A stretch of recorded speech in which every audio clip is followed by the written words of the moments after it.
Welcome to the artwork of CP, everyone. And today I'm going to basically tell you guys why I don't like traditional school. And Danielle doesn't even know this story, I don't think.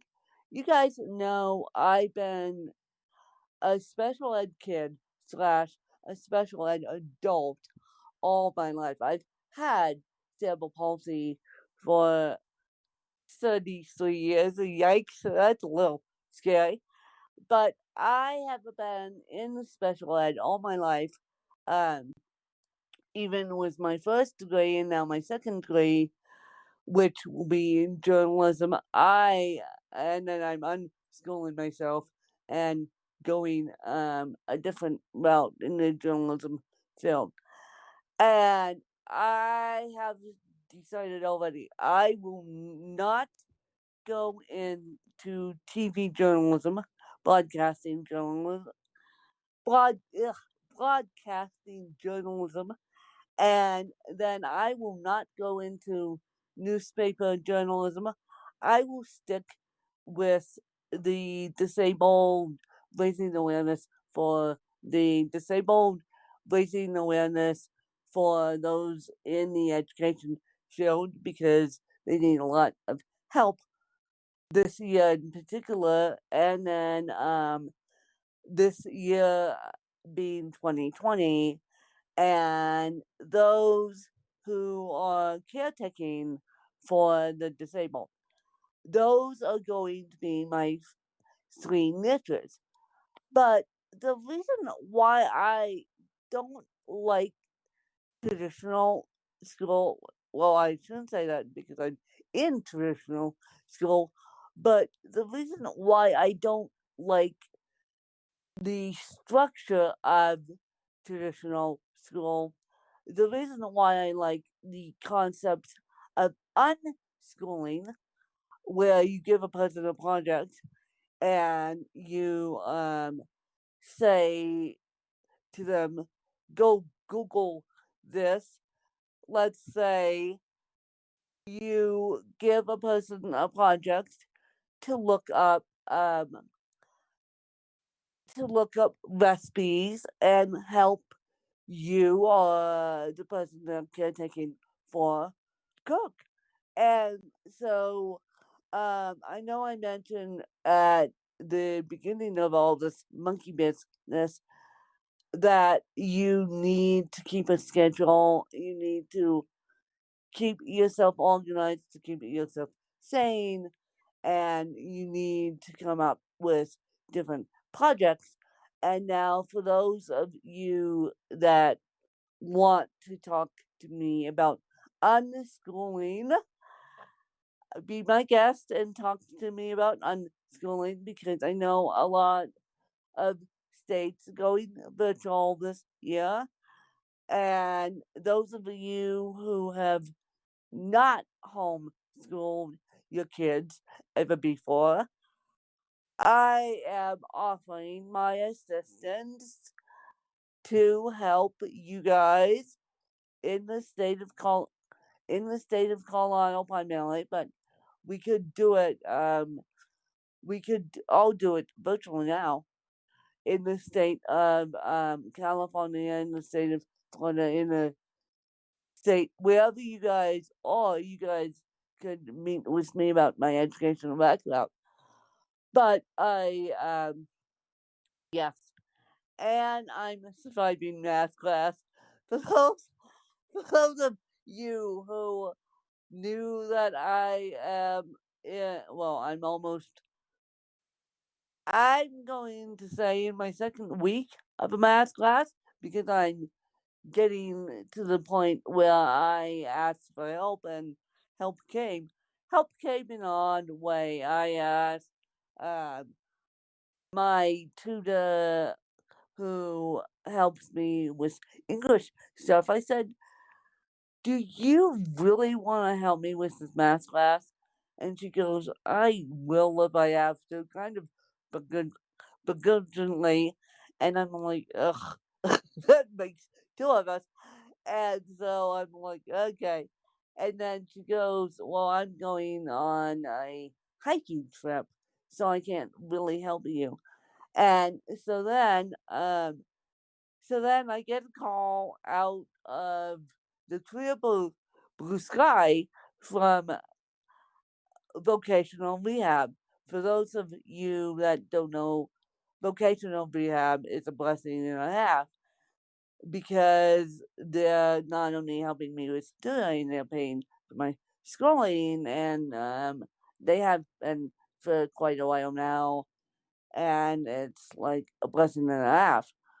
And so I get a call from rehab saying, well, I have another tutor who is really good at math. By the way, she happens to know who you are. And I'm like, who who do you know who knows who I am? Because this now this is where the unschooling story comes in. This woman worked with me as a paraprofessional in 10th grade. She only worked with me for 1 year, but as soon as vocational rehab mentioned my name, she goes, Win, sign me up right now. And she was going to work with me anyway, but, uh, and she said to me, she reminded me of this unschooling story. And I almost, and this is the reason why I hate traditional school. I like unschooling better myself. But I almost didn't graduate from high school. And I really tell people that. I really tell people that I almost didn't graduate from high school because of the only reason why I did not graduate from high school. And this woman, Katie, only sat with me, only worked with me for 1 year. And thank God I had disabled advocates, including my biological mom, who actually had to sign off on whether she wanted me to stay in high school to get the transitional services and all that good stuff. In the state of Colorado, you're allowed to stay in high school until you're 21.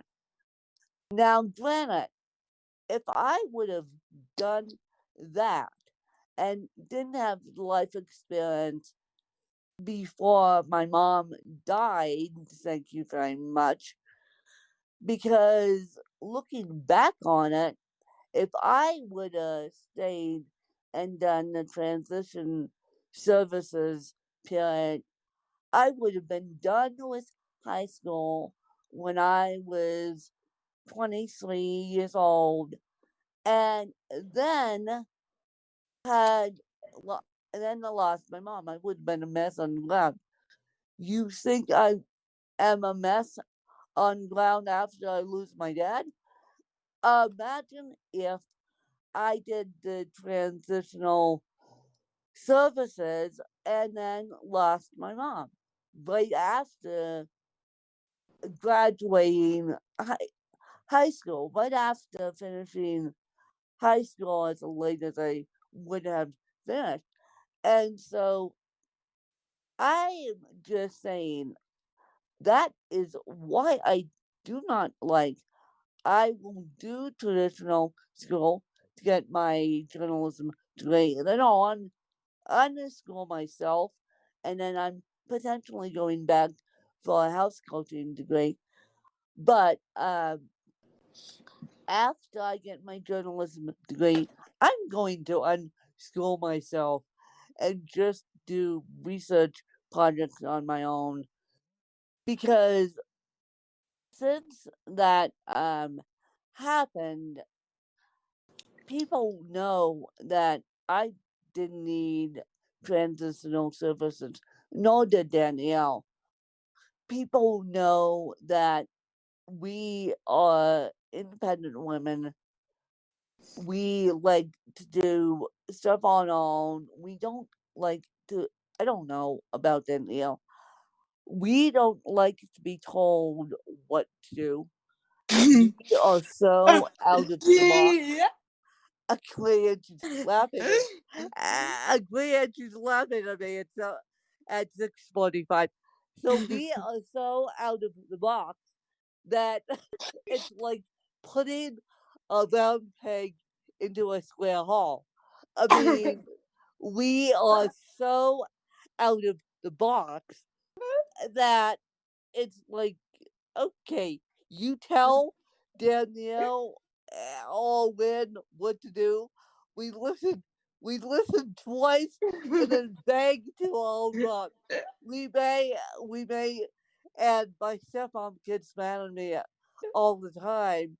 It's so funny because my stepmom is a rule follower. She's a rule follower to the 10th degree, and she's really good at retail management, and she loves to go to work every day, although loves a good day off like the rest of us. But I've finally figured it out. I've finally figured it out that her respite care, so to speak, is going to work. And she does not have a college degree. Her brother does. Um, her brother is a fabulous researcher in Denmark. That yes, that is my uncle. My what would have been my step grandfather, because grandma's still alive. So what would have been my step grandfather? He was a doctor, so of course he went to traditional school all the way through.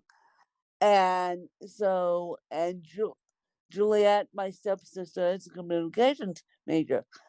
But because of I'm in special ed, and because I, even though I love the traditional school, even though I love the journalism field, I am going to, as soon as I walk across the stage in April of 2022, I am going to start unschooling myself and begging the drum loud and clear in the journalism field. People know that.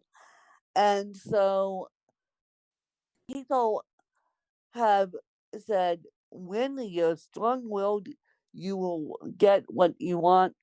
And I am, Danielle and I like to follow the rules to an extent. We'll follow the rules to an extent.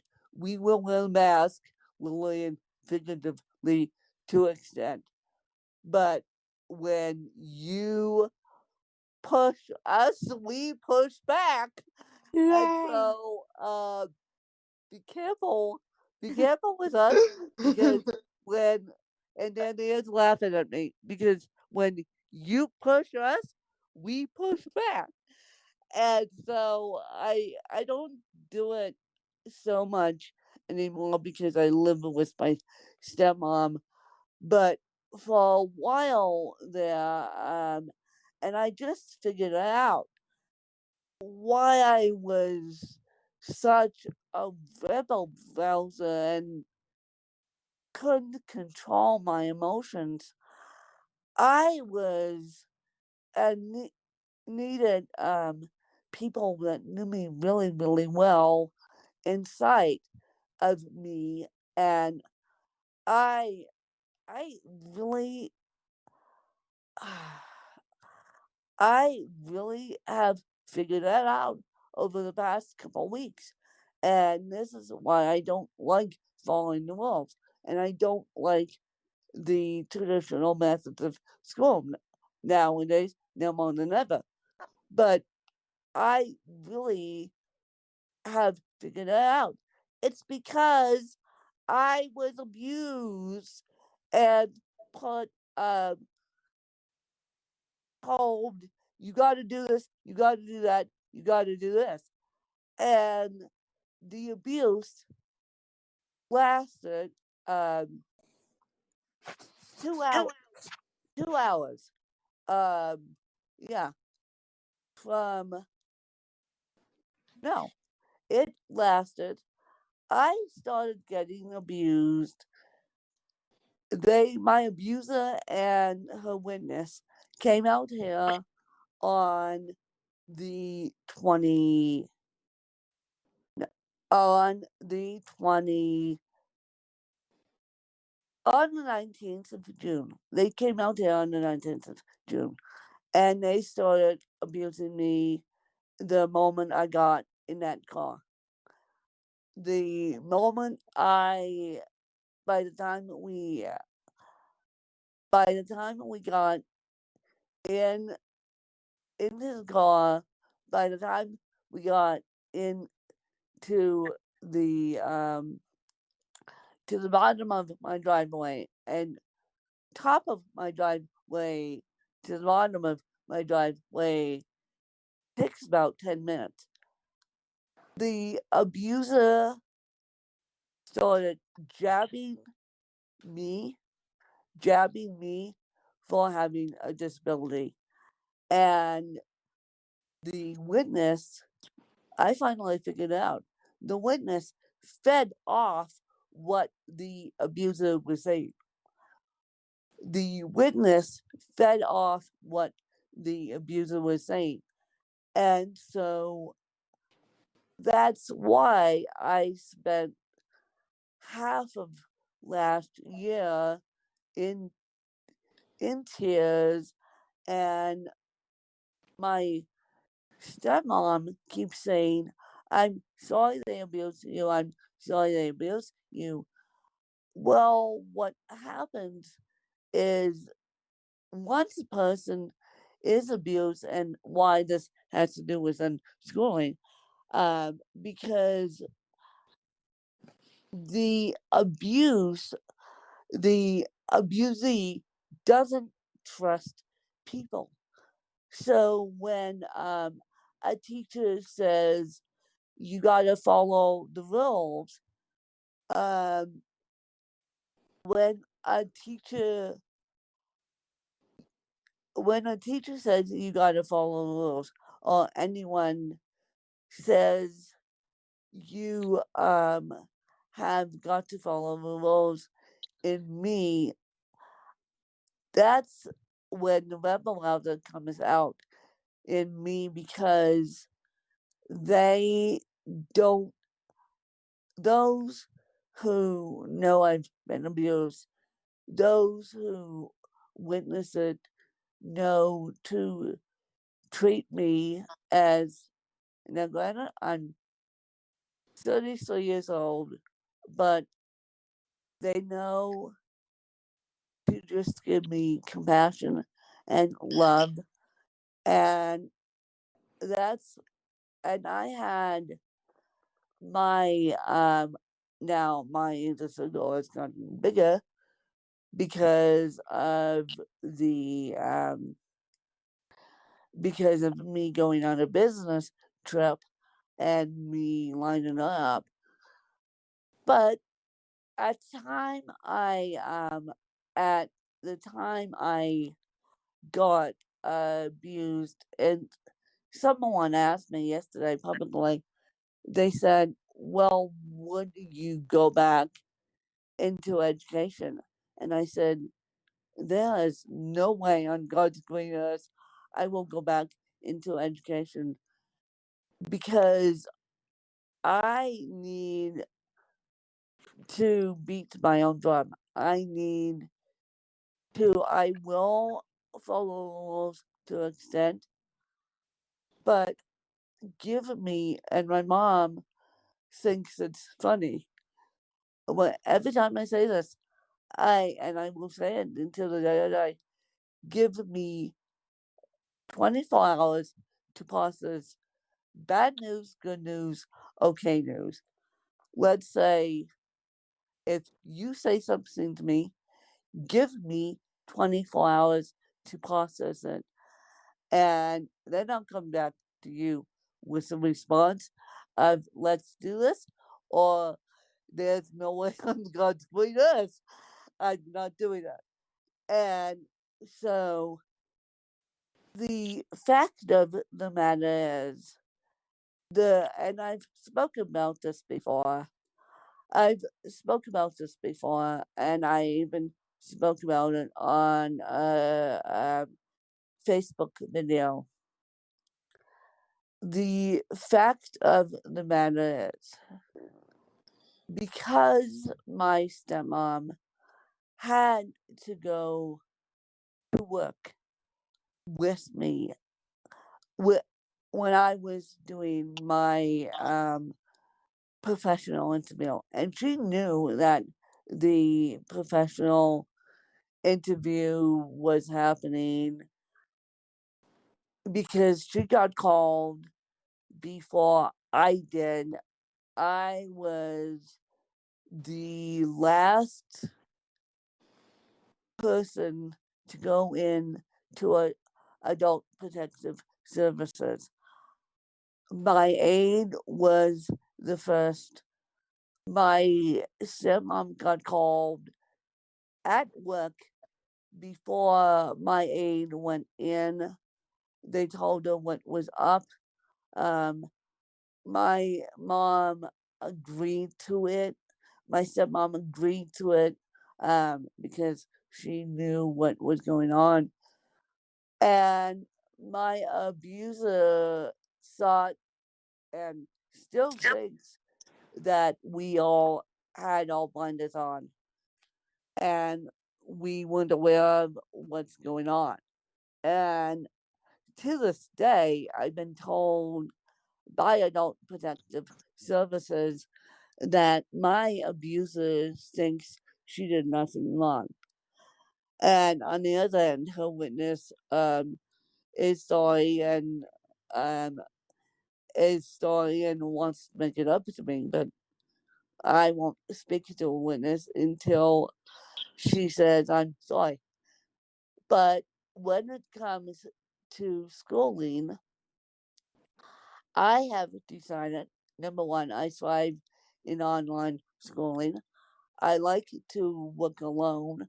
I'm out of the box, picture, big picture thinker, and I don't like when teachers tell me I can sit to deadlines all day long, but I don't like when people tell me you got to do this, you got to do that, you got to do this, and so um and I because I am going to get rid of my office chair now that's out in my office eventually because that chair was my abuse chair.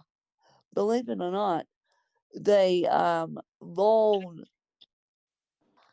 my abuser rolled my office chair in here and started taking my clothes off. And so every time I sit down in my office, that chair gives me the heebie jeebies now. And it's a very expensive office chair too. I'd be like, oh great. Oh great. You use a very expensive office chair to give me the heebie jeebies. And it's and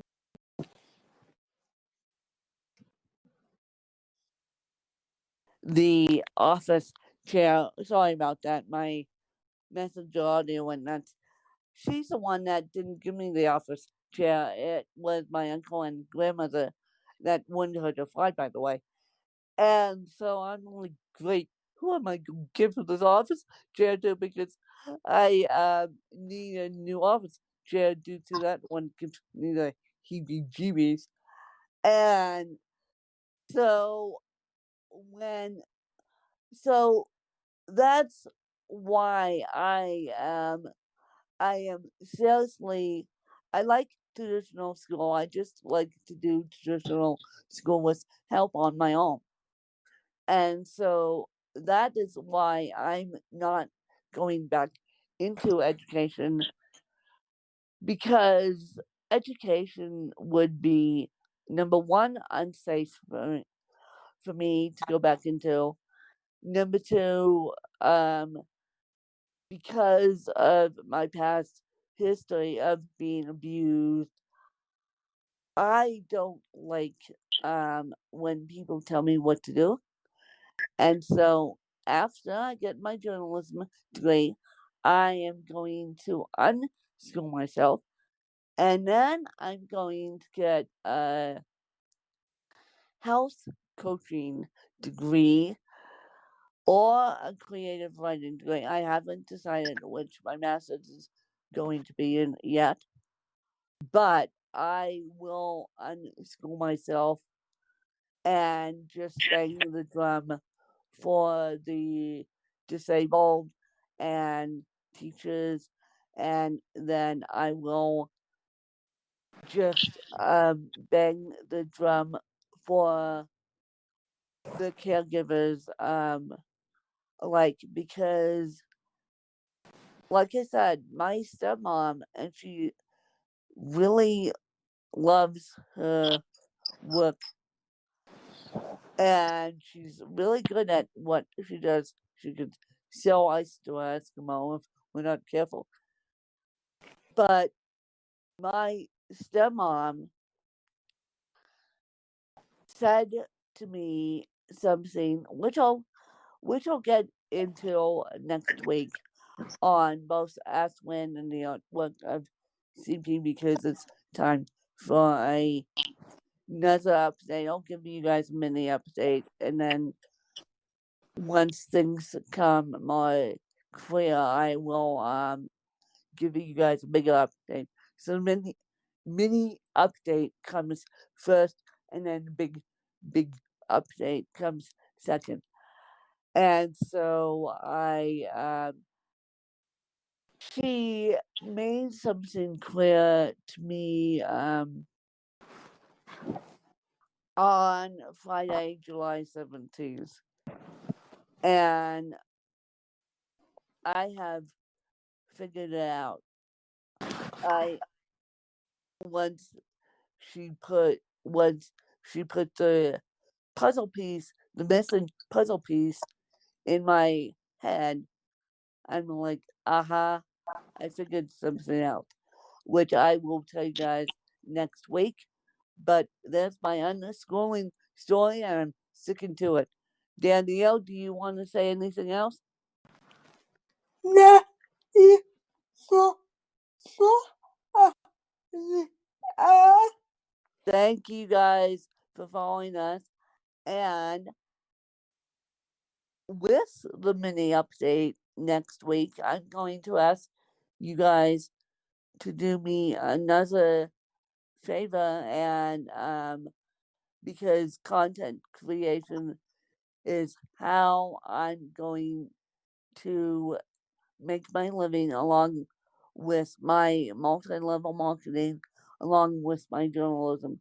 But content creation is going to be my way of banging the drum loudly and getting the old adage out of don't judge a book by its cover.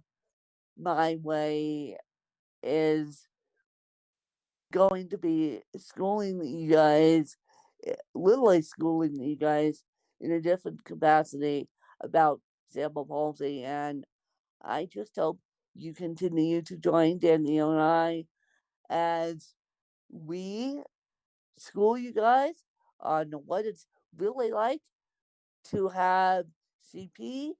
And we will catch you guys later. Bye, you guys. Bye.